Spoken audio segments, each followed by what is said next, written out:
Boa noite. É com muito orgulho que eu apresento para vocês a edição especial da Revista da Advocacia de Rondônia, edição Vale do Jamari.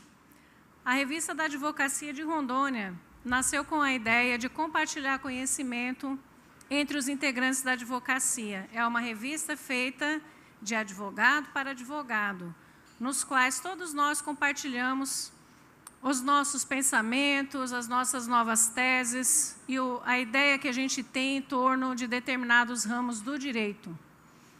Essa revista já possui 2 anos de existência, na qual eu sou coordenadora com muita honra. Já teve 9 edições.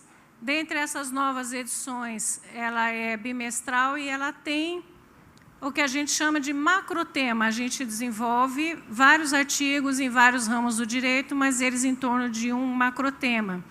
Já tivemos como macrotema, por exemplo, a pandemia, que foi o número 1, Amazônia, Estatuto da OAB, honorários advocatícios, mandado de segurança. Estamos agora com a nossa próxima edição, que vai ser sobre a advocacia trabalhista. Tivemos uma edição especial, Dia da Mulher, que tinha apenas advogadas e apenas artigos na área feminina. E agora veio a ideia da gente regionalizar o campo de atuação dessa revista da advocacia. Regionalizar como? A gente mudou o formato para trazer ela para as regiões. Então, nós temos aqui a Vale do Jamari, representando todos os municípios que integram essa macro-região.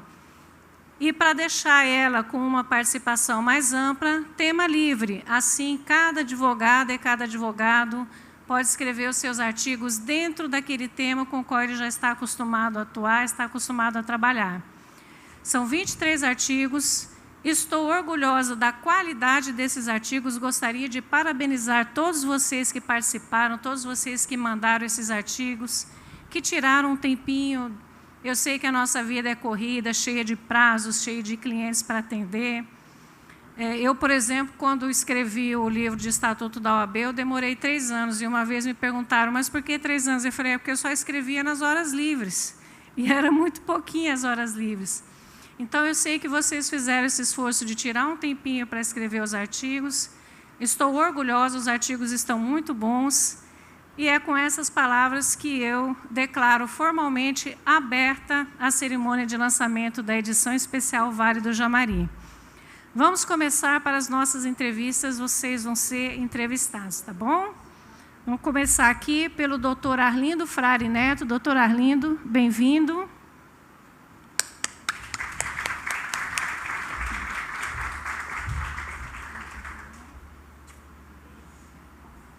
O doutor Arlindo Frari Neto ele escreveu sobre o tributário, o tema ITBI, novas teses firmadas pelos tribunais superiores que determinam base de cálculo e momento de incidência do imposto sobre transmissão de imóveis.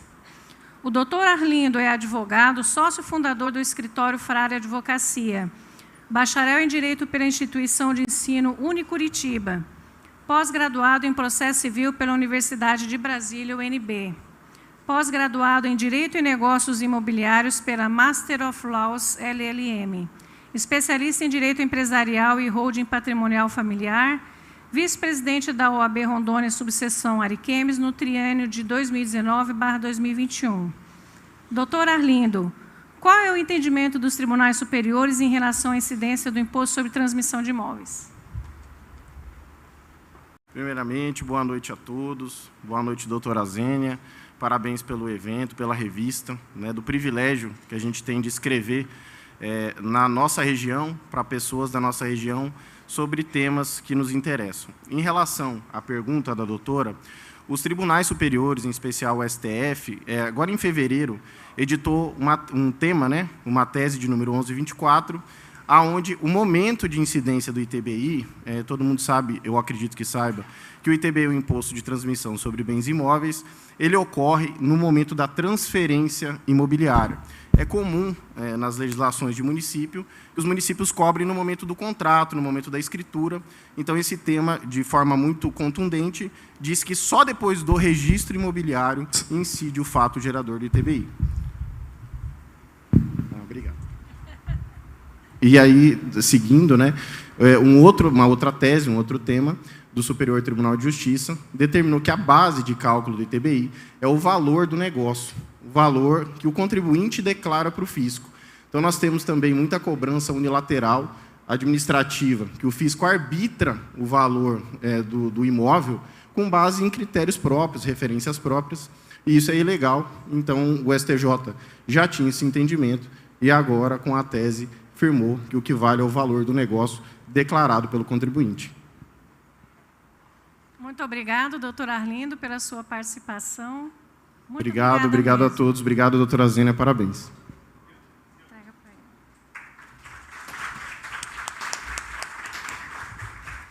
Convido agora para se fazer aqui presente o doutor Marco Vinícius de Assis Espíndola. Bem-vindo, doutor Marco Vinícius.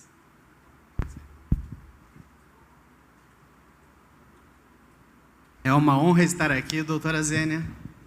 Agradeço a oportunidade de trazer um artigo, como muitos advogados aqui presentes, que é um desenvolvimento intelectual, nesse momento, para a nossa região, mas com certeza para o estado de Rondônia. É verdade. É uma honra para a gente. O doutor Marco Vinícius de Assis Espíndola escreveu na revista sobre o tema Redes Sociais, Regulação e Shadow Banning. Estamos diante da superação do Estado? O doutor Marco Vinícius é advogado, professor universitário nas Faculdades Associadas de Ariquemes, foi membro do Tribunal de Ética e Disciplina Seccional Rondônia, foi secretário-geral adjunto da Subseção de Ariquemes de 2019 a 2021, integrou a Comissão de Direitos Humanos da OAB Subseção de Ariquemes, procurador-geral do município de Ariquemes de 2017 a 2020 e foi procurador do gabinete do presidente da Câmara Municipal de Cacaulândia. Doutor Marco Vinícius, o que é o shadow banning e qual a influência para o Estado? Doutora, na verdade, o shadow banning é uma coisa que tem que começar já a ser discutida no Brasil. E qual a influência que tem sobre o Estado é o que preocupa, porque, na verdade, qual é a falta de influência hoje que o Estado tem sobre essa prática. Então, na verdade, o shadow banning, ele é nada mais, nada menos que as redes sociais atuais, elas vêm aplicando técnicas unilaterais de exclusão de usuário, de restrição de opiniões. E qual o critério? Já foi visto que, não muito tempo atrás, ela influenciou grandes eleições, como a própria eleição americana para presidente.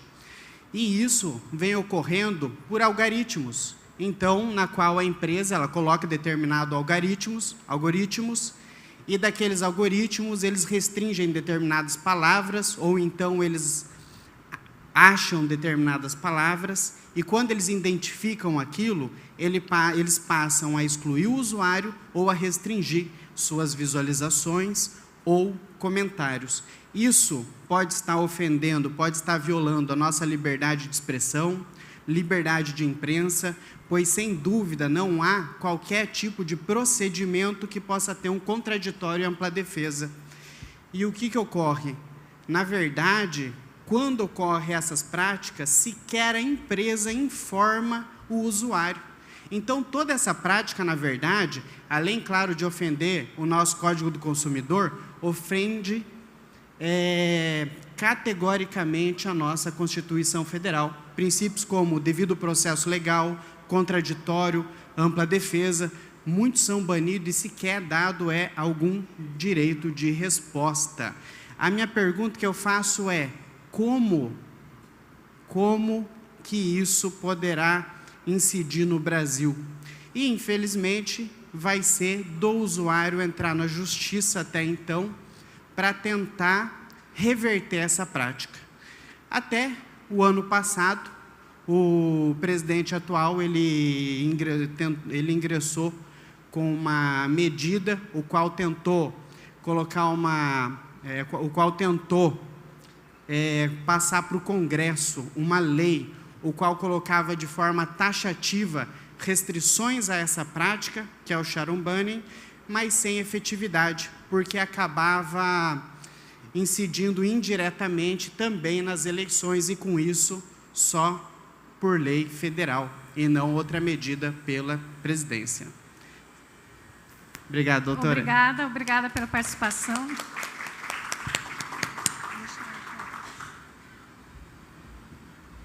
Agora é com muita honra também que a gente traz aqui um representante do nosso município de Machadinho, o jovem advogado, o primeiro advogado filho de Machadinho, o Dr. Thales Antônio Bandeira de Melo. Dr. Thales.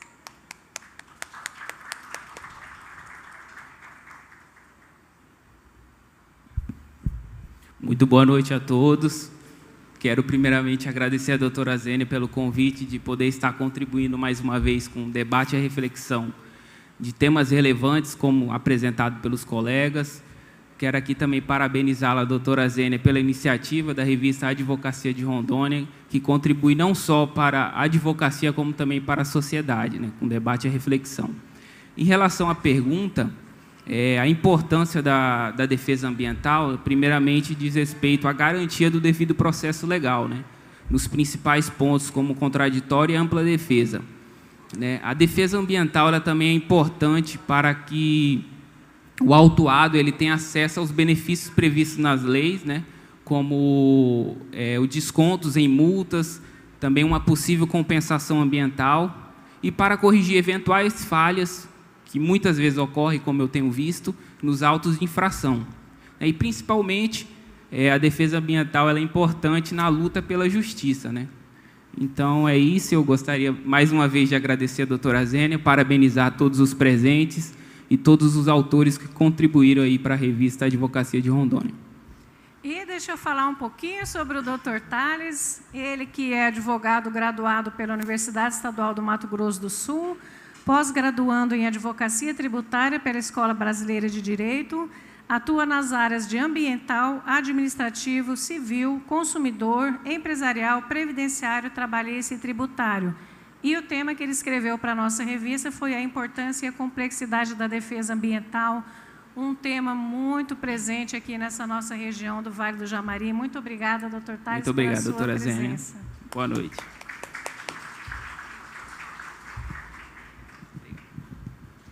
Chamo aqui agora ao palco a doutora Caroline Rebeca Albert, ela que é advogada graduada em Direito pela Pontifícia Universidade Católica do Paraná, especialista em Direito do Trabalho, Processo do Trabalho pela Universidade Anhanguera, e que vai falar sobre a nova lei do endividamento, direito do consumidor, aí também presente nessa edição da revista. Bem-vinda.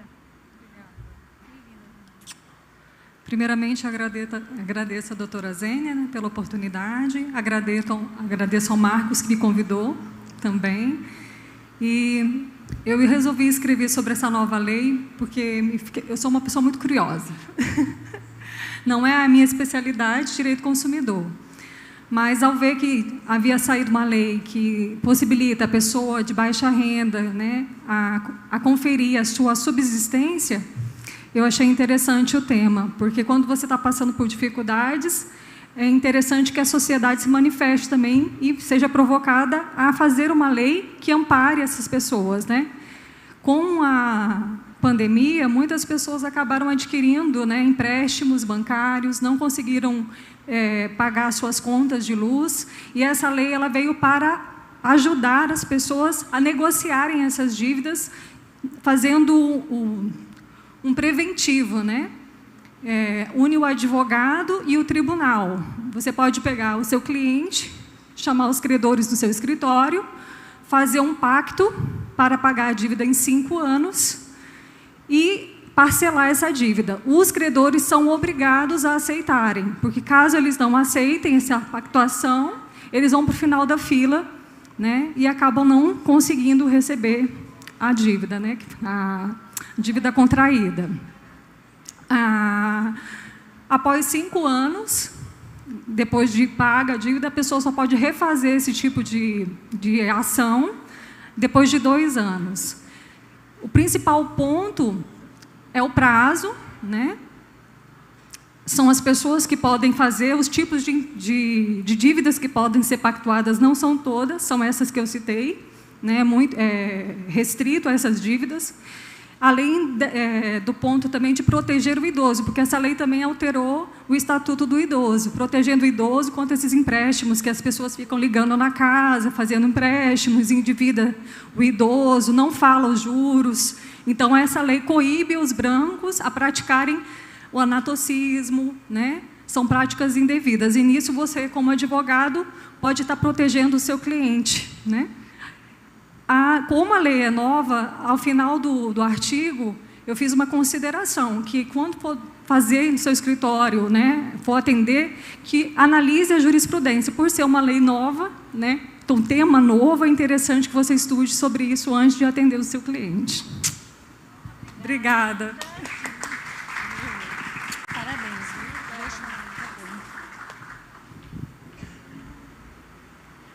Agora tem um artigo feito por duas lindas advogadas que estão ali, a doutora Ayla Judite Nogueira e a doutora Raíza Soares de Oliveira.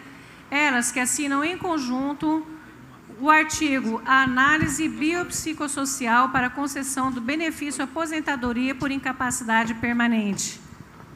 Eu vou apresentar primeiro a doutora Ayla Judite Nogueira, ela que é advogada graduada pela Faculdades Associadas de Ariquemes, FAAR, em 2017, e pós-graduanda em Direito Previdenciário. Doutora Ayla, bem-vinda. Eu gostaria de perguntar para você, primeiramente, o que é essa análise biopsicossocial? É uma análise feita... boa noite.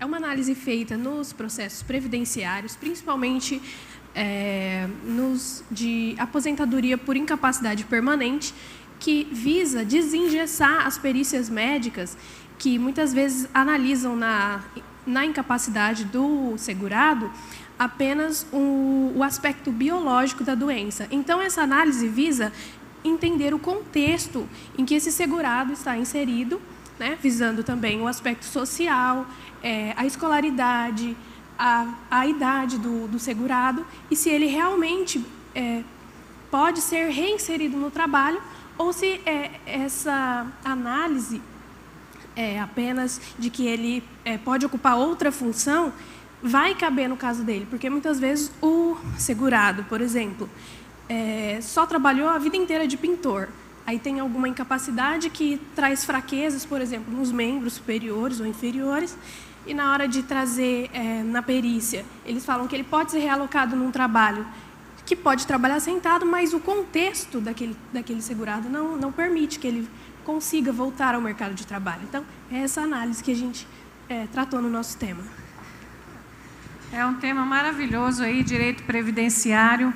Agora eu gostaria de apresentar para vocês a doutora Raíza Soares de Oliveira, ela que é advogada graduada pela Faculdades Associadas de Ariquemes, FAAR, em 2016. Pós-graduada em Direito Penal e Processo Penal pelo Instituto Damásio de Direito da Faculdade IBMEC São Paulo. Boa noite, Zênia. Gostaria também de cumprimentar os nobres colegas, né, que comporam essa nobre revista, e gostaria também de agradecer, né, pela oportunidade.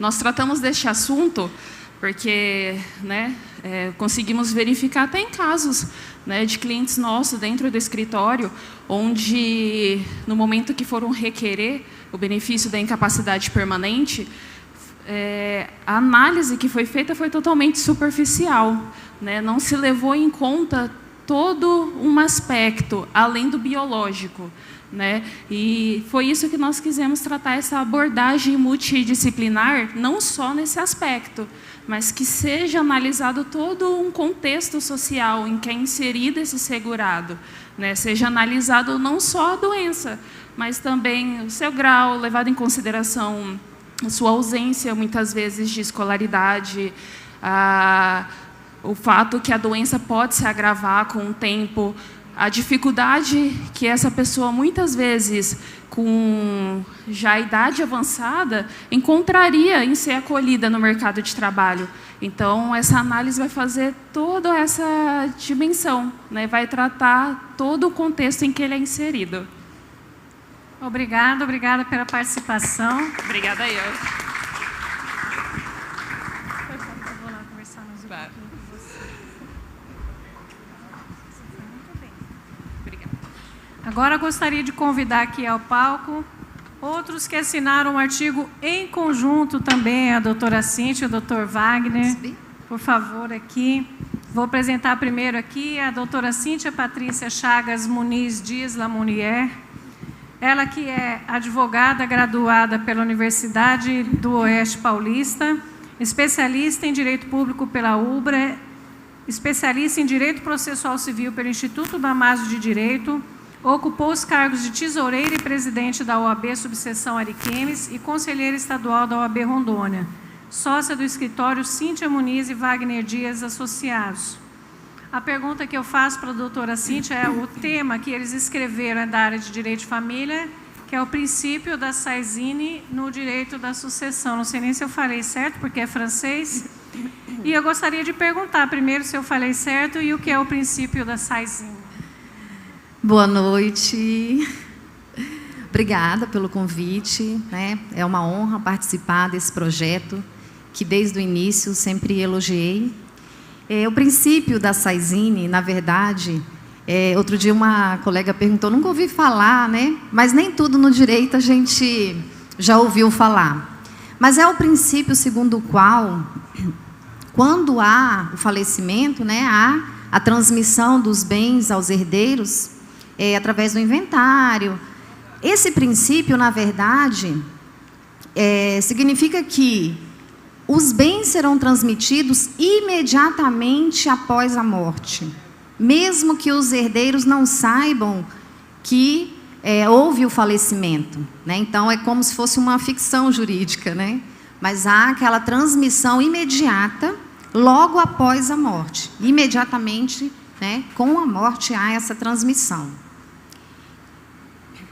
Obrigada. Obrigada, doutora Cíntia, pela sua participação. Vou convidar agora esse moço que está ali muito orgulhoso, aguardando, o doutor Wagner Ferreira Dias Lamounier, é advogado graduado em Direito e Administração de Empresas pelas Faculdades Associadas de Ariquemes, sócio e administrador legal do escritório Cíntia Muniz e Wagner Dias Advogados Associados, atua nas áreas administrativa, pública e civil.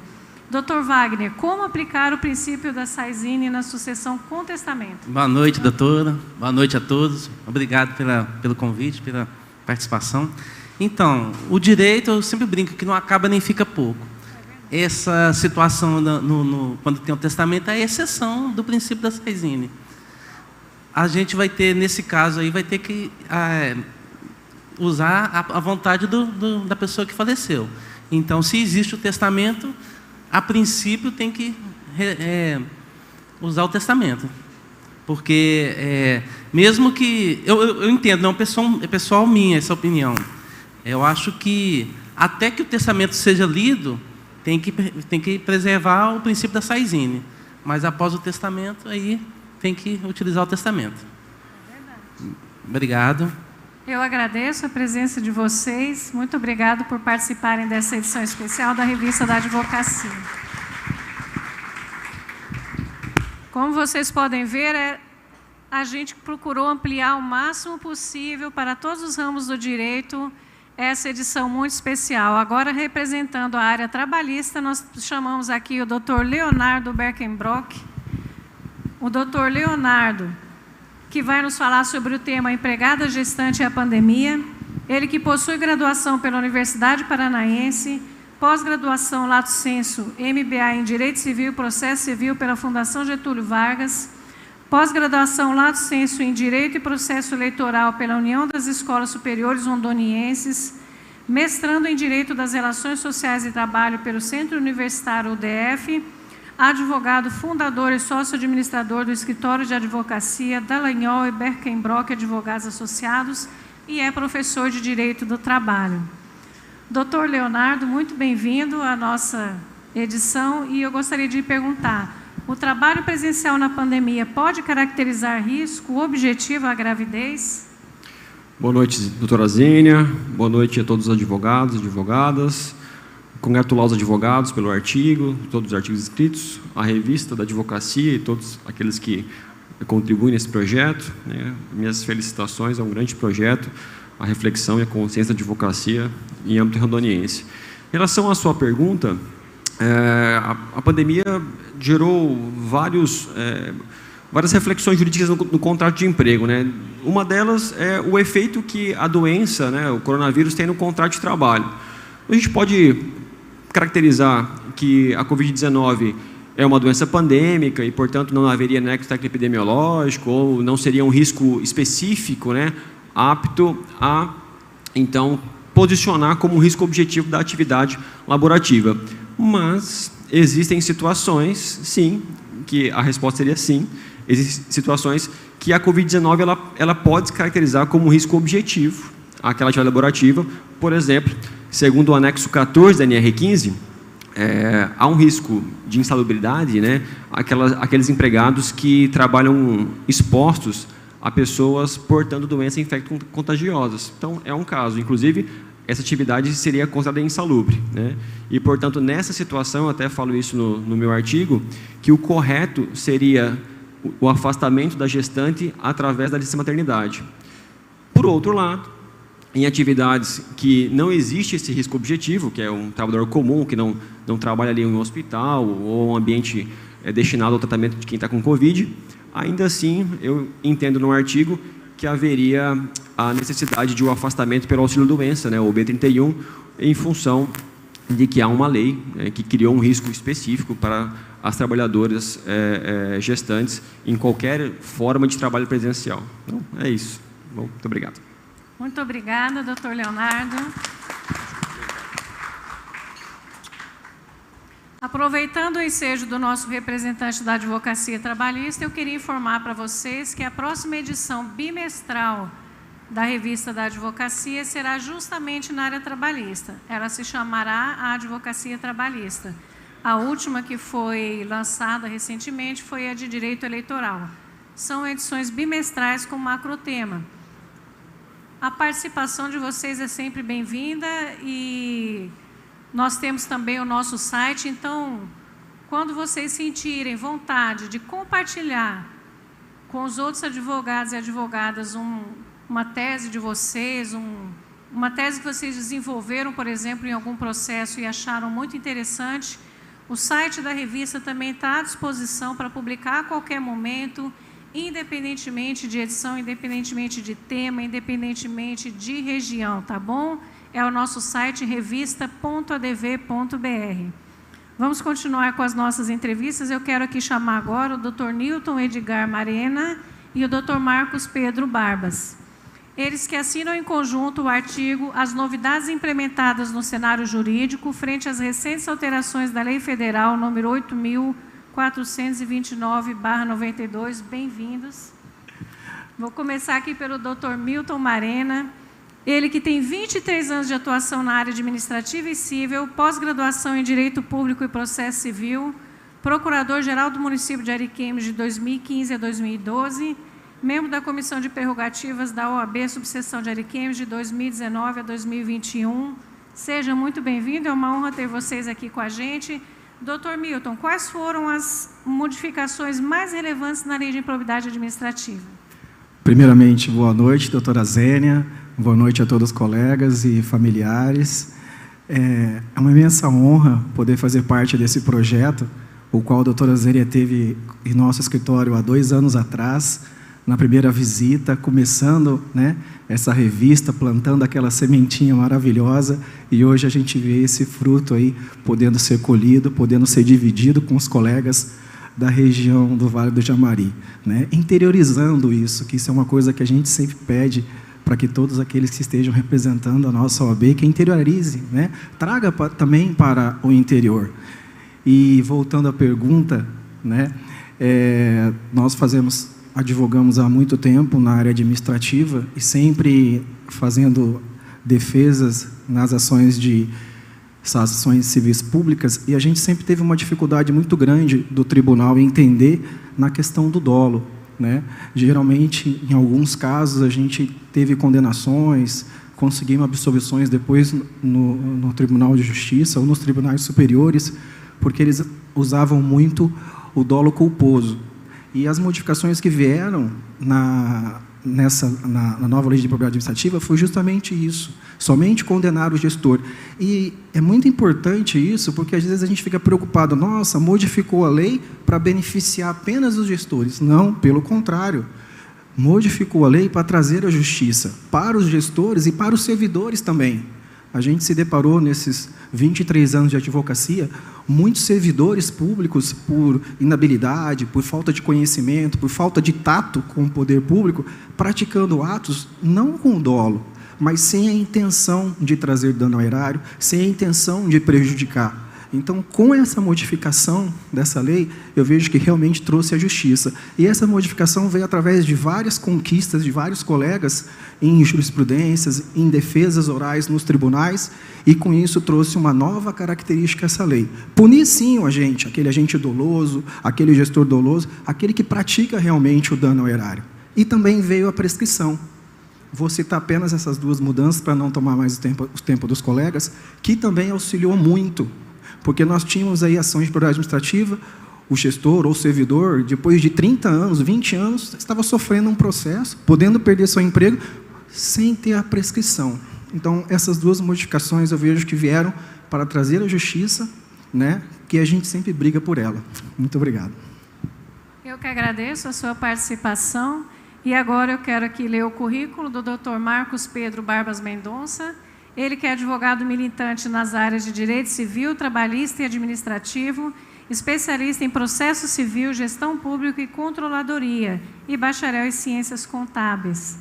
Dr. Marcos Pedro, você acredita que essas alterações vão evitar ações de improbidade sem elementos mínimos que demonstram a má-fé do gestor?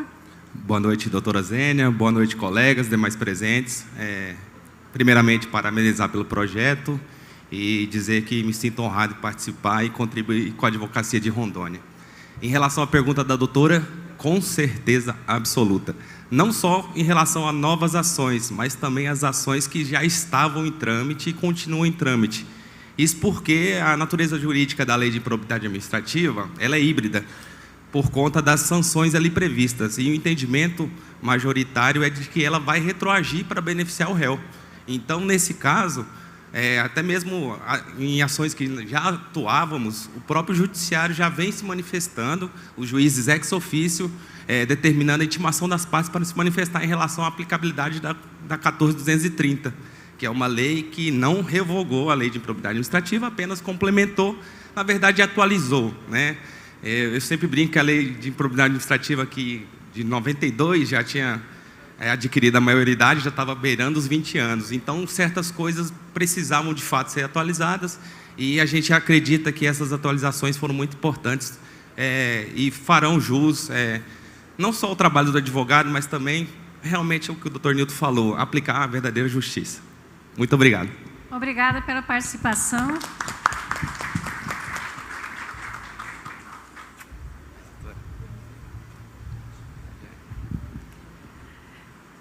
São essas coisas que me fazem, que me movem nessa revista da Advocacia de Rondônia. A gente vê aqui, por exemplo, uma colega falar do direito previdenciário, de princípios que quem não atua no direito previdenciário talvez não conheça. Ele falou sobre as modificações na lei de improbidade administrativa, que talvez quem não também atue aí com frequência na área de improbidade administrativa conheça. Da área de direito de família, aí, a doutora Cíntia também, o doutor Wagner. E isso faz com que, além da gente levar conhecimento para a população, a gente acabe também criando um elo de ligação entre os próprios advogados. O que acontece? Às vezes vem ao seu escritório, por exemplo, da colega previdenciária, uma pessoa que está respondendo uma ação civil pública, e ela, se eu não atuo na área de ação civil pública, mas eu conheço ali um colega que atua. E, às vezes, vai ali no escritório dele alguém que está respondendo um processo ambiental e ele fala, olha, eu não atuo nessa área, mas eu conheço ali o doutor Tars que atua nessa área. Então, esse conhecimento dos advogados e de quais as áreas que eles atuam e das principais teses nos ajuda muito. E, às vezes, por que não? Copiar a tese do outro, pedir uma ajudinha ali, isso não é vergonha para ninguém. Eu mesma, quando alguém que atua na mesma área precisa de uma ajuda minha, eu sou daquelas boazinhas que eu ainda mando a petição por e-mail, que é para a pessoa não ter nem o trabalho de digitar. compartilhar conhecimento, eu acho que é um ato de amor na advocacia. Quero convidar aqui agora a doutora Beatriz Ferreira Campos, ela que nos fala sobre o reconhecimento da filiação socioafetiva e seus efeitos. Bem-vinda, doutora Beatriz.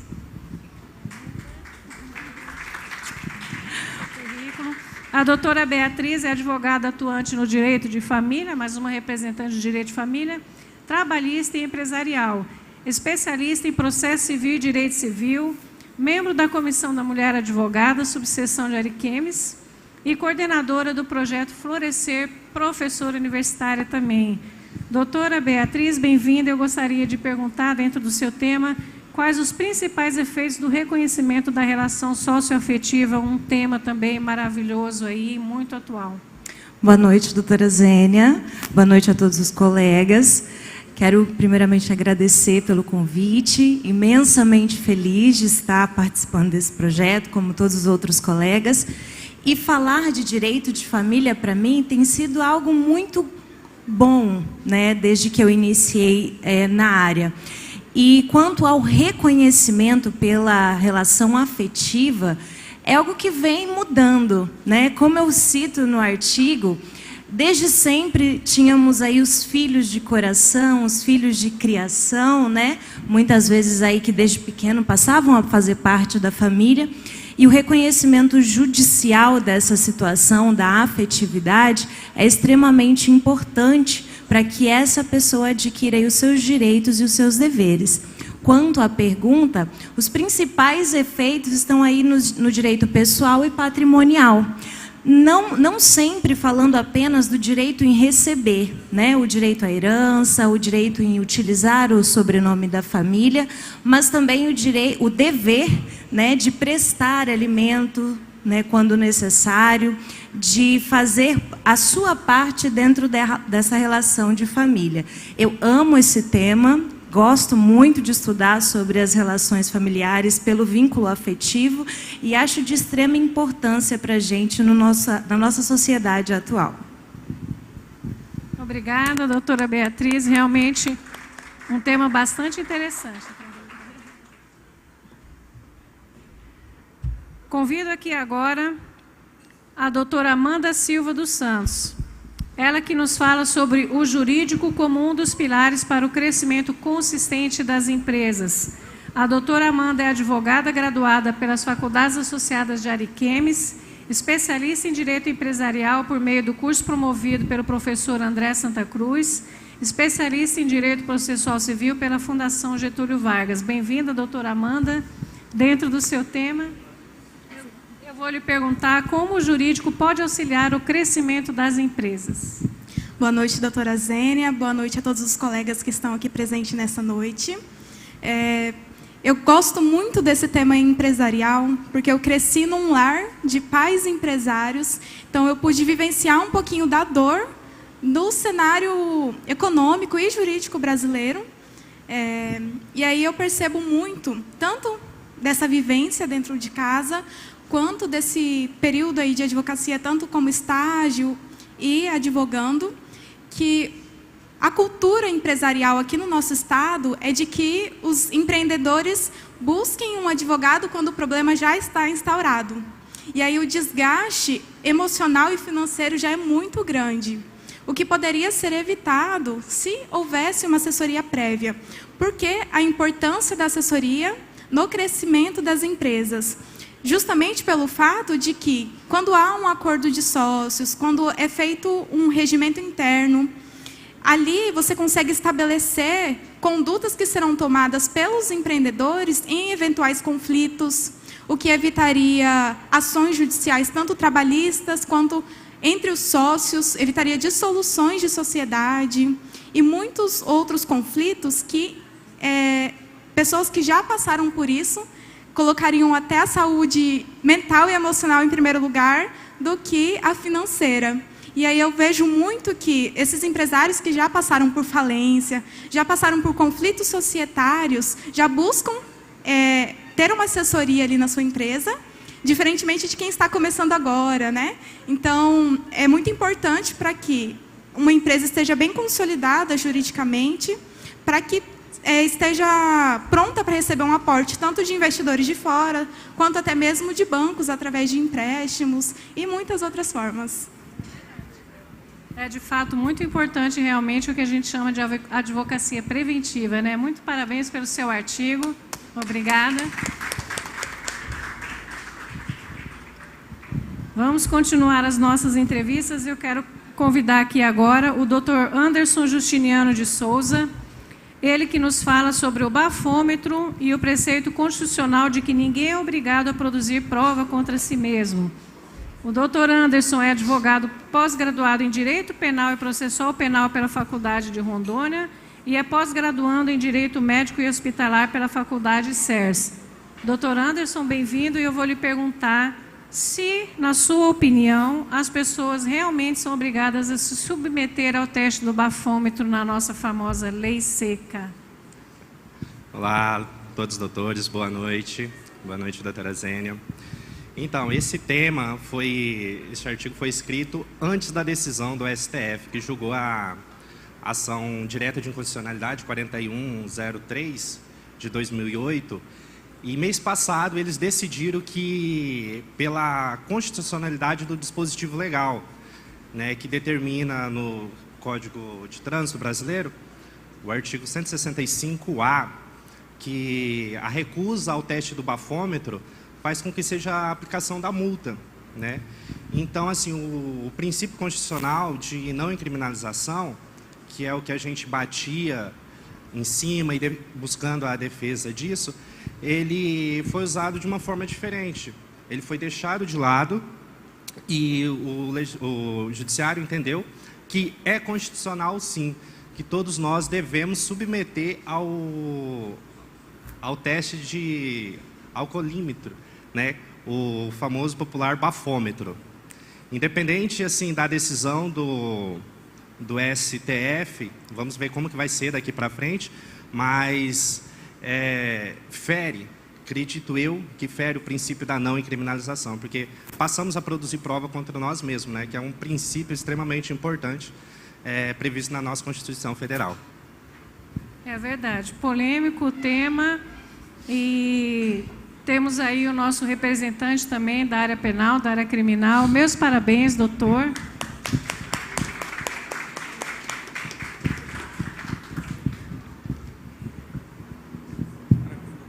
Agora vamos falar um pouquinho sobre transmissão de imóveis rurais. O doutor João Ricardo dos Santos Calixto, seja bem-vindo.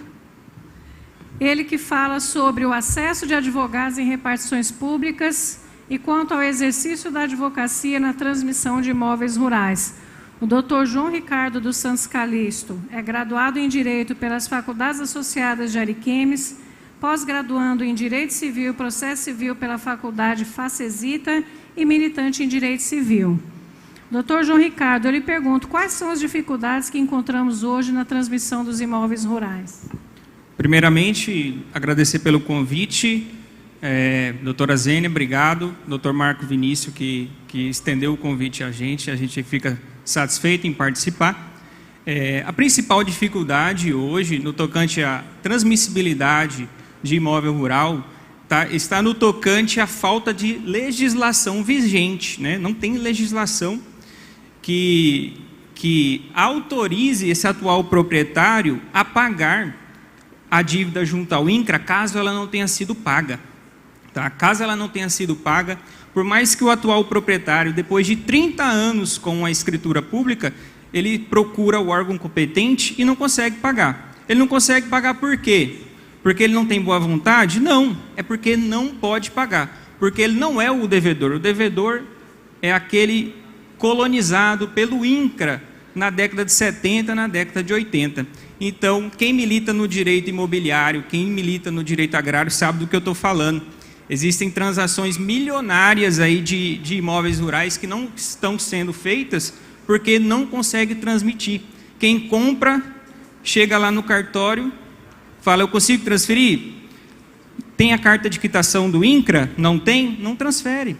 Eu sou dono do imóvel há vários anos, fiz financiamento, vendi o imóvel, fiz inventário e mesmo assim eu não consigo transferir agora. Essa essa observação que estão sendo feita nos cartórios é recente e a gente está sofrendo. O artigo não procura buscar culpados e sim soluções. Qual é a solução? Lei vigente. Ou anistia esses devedores ou cria uma lei que possibilite o atual proprietário do imóvel a pagar. É uma solução bem viável, né? Quer pagar, deixa pagar. É incrível como no Brasil a gente encontra dificuldade para pagar. Meus parabéns pelo seu artigo. Obrigado. É uma área também aí. Espero que advogar perante os órgãos administrativos se torne mais fácil a partir de uma lei que alterou o Estatuto da OAB na data de hoje. Eu estou até preparando já um livro novo sobre essa nova lei. Ela trouxe importantes alterações ao Estatuto da OAB. A parte que dificultava, não vou dizer dificultava, trazia mais critérios e mais requisitos para busca e apreensão em escritórios de advocacia foi vetada pelo presidente Jair Bolsonaro, mas vários outros dispositivos que alteraram o Estatuto da OAB foram promulgados na data de hoje. E um deles, doutor João Ricardo, um deles é justamente a inserção do artigo 2º, parágrafo 2º-A, que ele reconhece a advocacia no âmbito administrativo com as mesmas condições, o mesmo munus público da advocacia judicial. Porque a gente foi doutrinado lá atrás, no passado, a entender que as prerrogativas da advocacia se aplicavam à sua atuação judicial. E a gente encontra muita dificuldade quando a gente precisa de acesso a documentos, acesso a cópia de processo, acesso a dados no âmbito administrativo.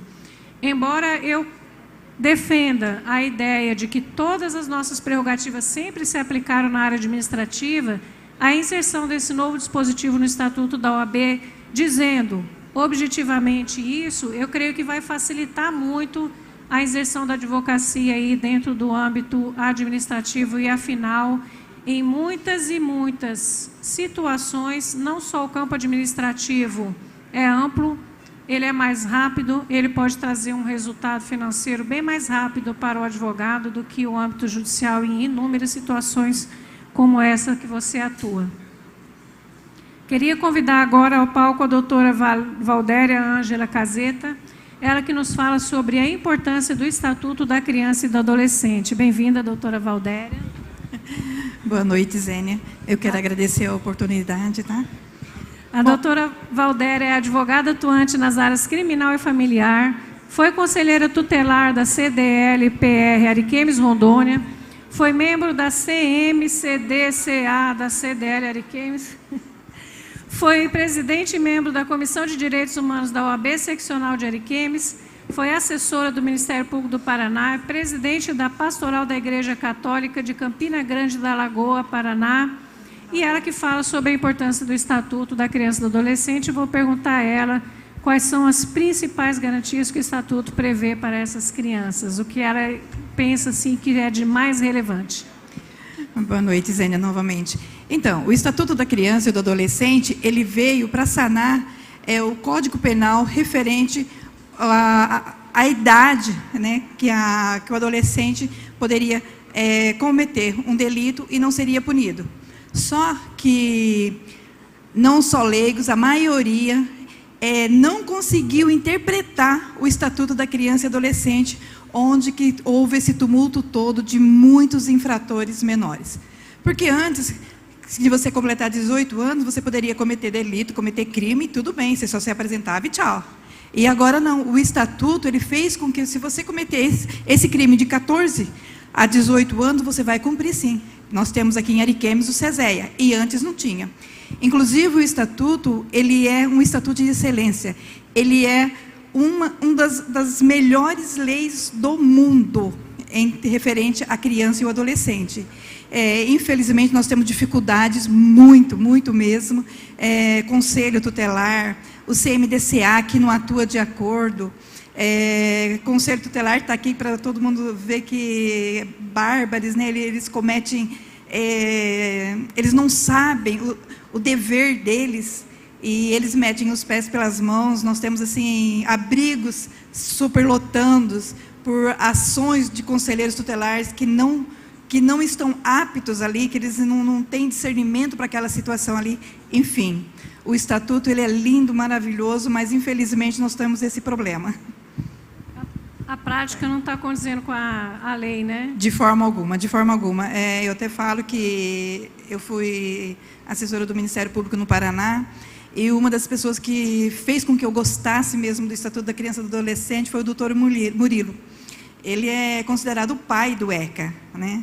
Ele é sensacional. Inclusive, eu trouxe ele aqui, acho que o doutor Milton deve lembrar, ele deu uma palestra em 2005. O doutor Murilo é sensacional. Ele é o pai do ECA mesmo. Muito bom. Muito obrigada, doutora Valdéria, pela sua participação. Eu que agradeço, tá? Deus te abençoe, tá?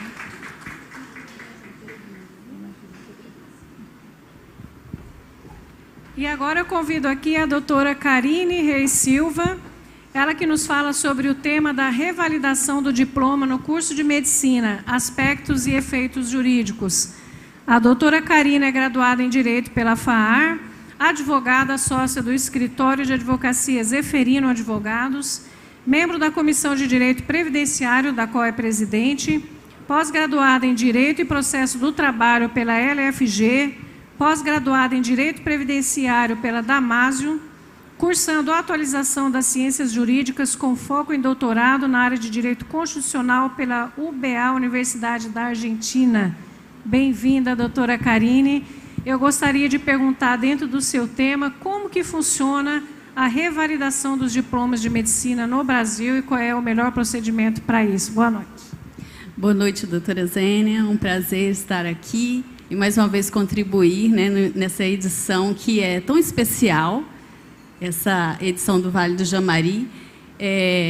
Esse tema que nós escolhemos, que é a revalidação de diplomas de pessoas que cursaram fora, no estrangeiro, e que pretendem revalidar seus diplomas no Brasil para estarem fazendo as suas atividades aqui, regulamentada, tudo de acordo com o MEC. Então, nós debruçamos nesse tema, porque, inclusive, temos em casa, quem não tem, né, um amigo, um parente, um colega próximo que estudou no estrangeiro e agora depende dessa revalidação. Então, nós temos essa questão dentro de casa. E é por conta do nosso irmão que eu e a doutora Cleide resolvemos escrever e debruçarmos sobre esse tema. Qual é o procedimento? Bom, para que nós possamos estar dando validade a esse diploma, ele precisa ser revalidado aqui no Brasil.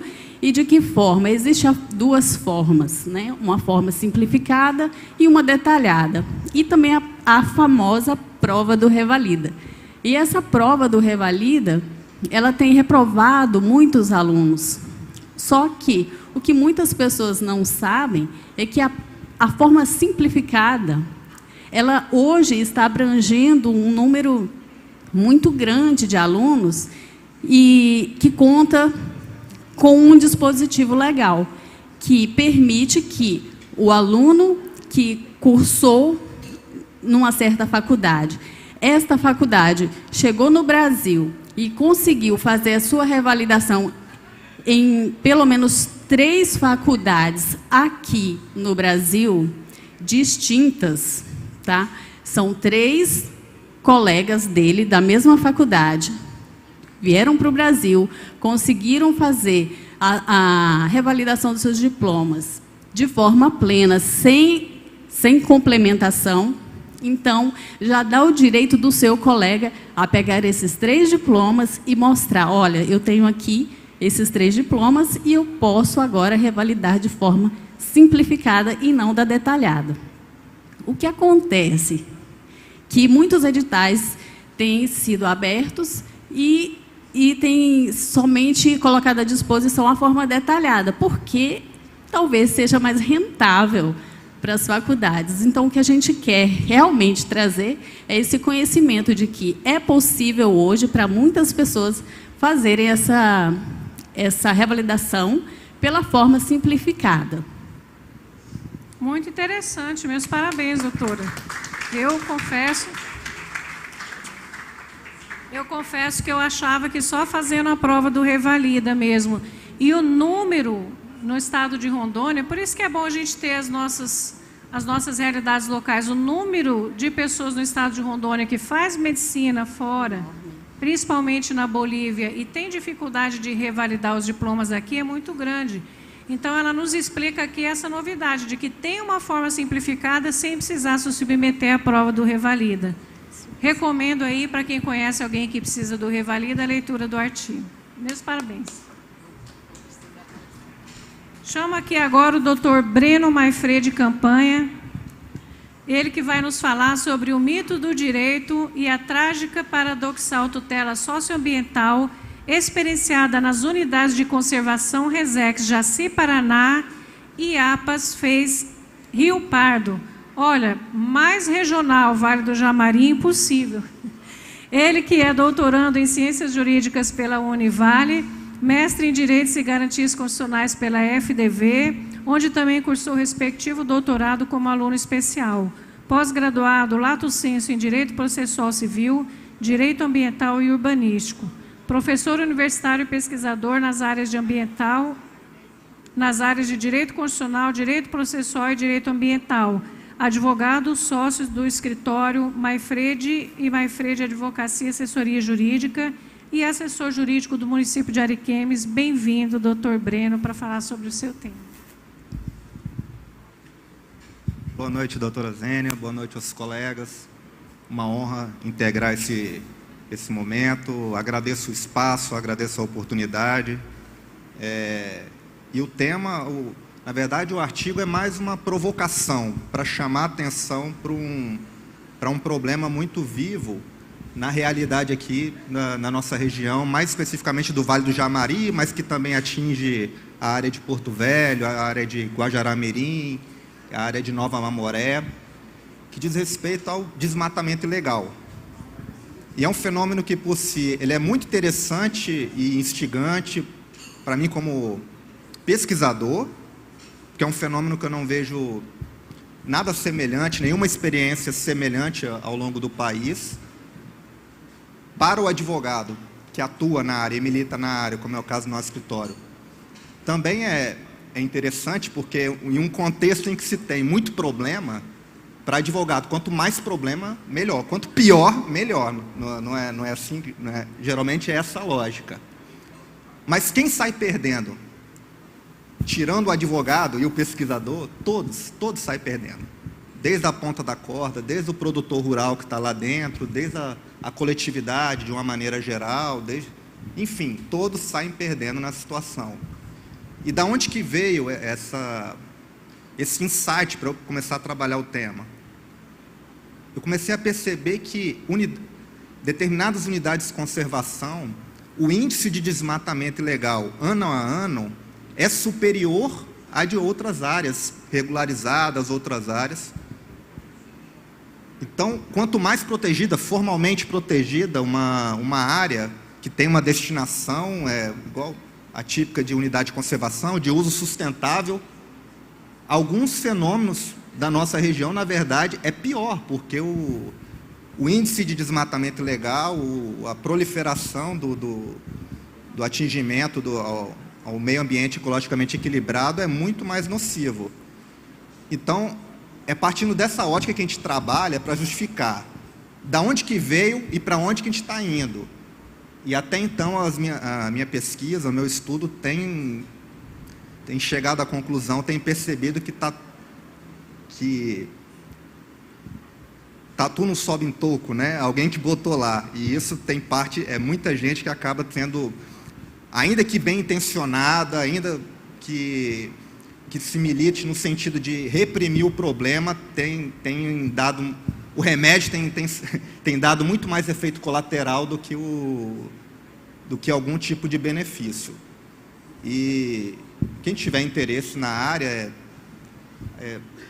eu estou escrevendo sobre o assunto, já tem alguns artigos sobre o assunto, e eu não vou dar spoiler não, Porque essa abordagem é mais uma Tem que ler o artigo, mesmo. né? Tem que ler.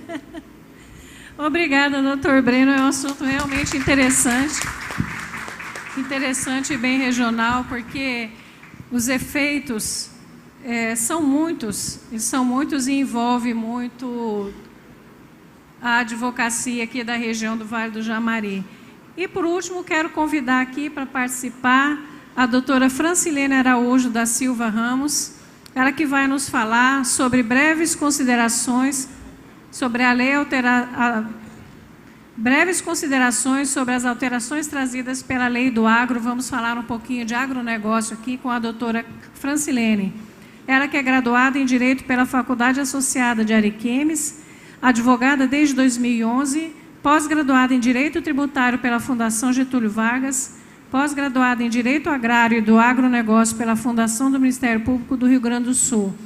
Olha só, fez pós-graduação em Direito Agrário e do Agronegócio, numa região onde o agronegócio está crescendo absurdamente.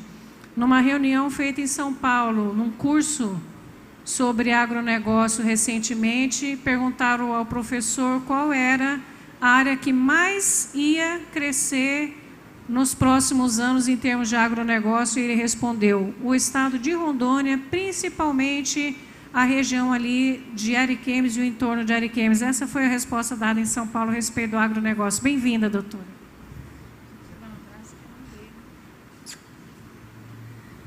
Boa noite, doutora Zênia. Boa noite, os colegas. Primeiramente, agradecer e cumprimentar pelo projeto e pelos trabalhos dos colegas. Eu sou a última, né? Excelentes trabalhos aqui apresentados. É um prazer participar juntamente com todos vocês. Então, a Lei do Agro, como foi conhecida, né? As principais inovações trazidas pela lei... desculpa, eu estou um pouquinho rouca.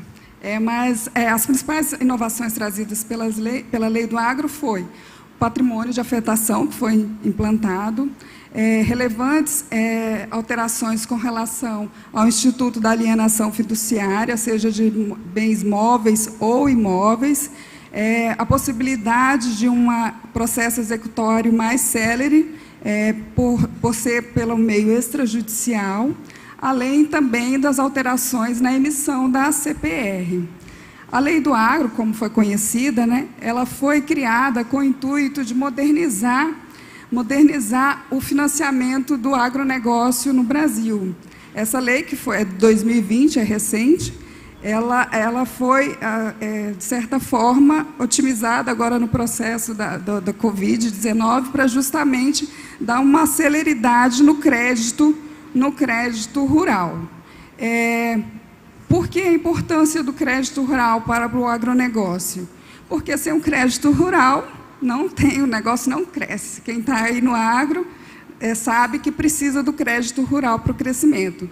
E o credor do crédito rural, ele com as alterações trazidas pela lei, ele teve maior garantia jurídica. E, com isso, a possibilidade de conceder esse crédito aos produtores rurais. Como a doutora disse, aqui na nossa região, aqui é notório o crescimento da atividade agrícola, assim como também das indústrias agrícolas, e só é possível esse crescimento com o crédito. E esse crédito, ele só é possível ser concedido uma vez que se tenha garantias. E essa lei veio justamente para isso, para dar uma garantia jurídica maior aos credores e, com isso, aumentar o crédito rural. O que a gente vê bastante é essa necessidade da gente se atualizar com relação a esse setor, esse segmento, porque é algo que é da nossa região aqui, que está em crescente, e também que aos credores que estão bem assessorados, eles têm em mãos títulos e garantias bem mais saudáveis e execuíveis, né, possíveis de receber, no caso. Aquela história de, como o professor dizia, né, ganhar, ganhei, agora se vou receber é outra coisa. Com essa garantia do crédito, é quase que certeza que o credor vai conseguir receber. Meus parabéns, doutora.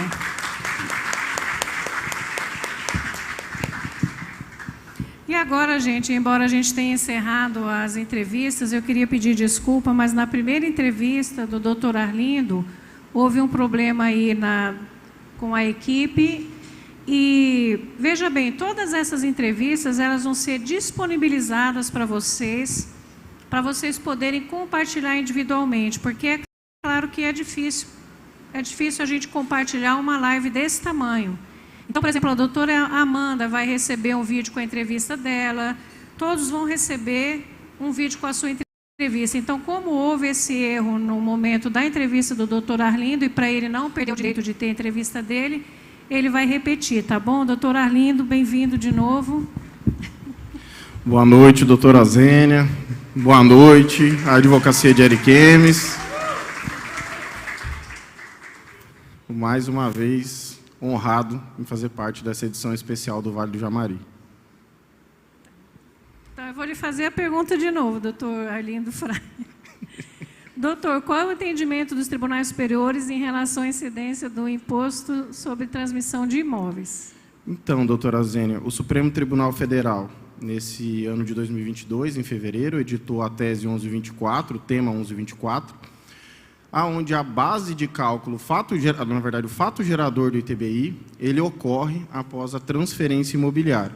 Então, a nossa Constituição, ela diz que o imposto de transferência sobre a transferência de bens imóveis, ele acontece após a transferência, e a transferência, pelo nosso Código Civil, de fato, ocorre com o registro. O que é comum é que os municípios, Brasil afora, editem normas, leis, né, colocando essa cobrança de forma prévia, de forma antecipada. Então, essa tese, ela só vem a consagrar a jurisprudência, que já era do Supremo Tribunal Federal nesse sentido, e o ITBI, então, vai incidir apenas depois do efetivo registro imobiliário. Essa é a primeira das teses, né? E o Superior Tribunal de Justiça, em julgamento de recurso especial e recursos repetitivos, ele também editou o tema 1113, em março agora de 2022. Então, essas duas inovações dos nossos tribunais superiores em relação ao ITBI, elas são desse ano de 2022. E nesse tema 1113, o fator preponderante é a análise da base de cálculo do ITBI. Então, o ITBI é um imposto de transmissão sobre bens imóveis e o contribuinte, ele declara esse valor para o fisco quando ele diz, olha, eu vendi esse imóvel para a doutora Zênia por X mil reais. Teoricamente, esse deveria ser a base de cálculo de tributação. Ocorre que o fisco tem mecanismos para avaliar unilateralmente ou mesmo, em alguns municípios, estabelecer isso com a base de cálculo do IPTU. Então, esse tema 1113, ele vem a elidir isso e vai dizer, olha, a boa-fé do contribuinte, ela prevalece. Então, o fisco que vai ter que provar, eventualmente, se o contribuinte está sonegando imposto. Fora isso, as duas teses, elas têm repercussão geral e recurso repetitivo, têm efeito vinculante e tem que ser observada pelos tribunais de todo o país. Obrigado a todos. Arlindo.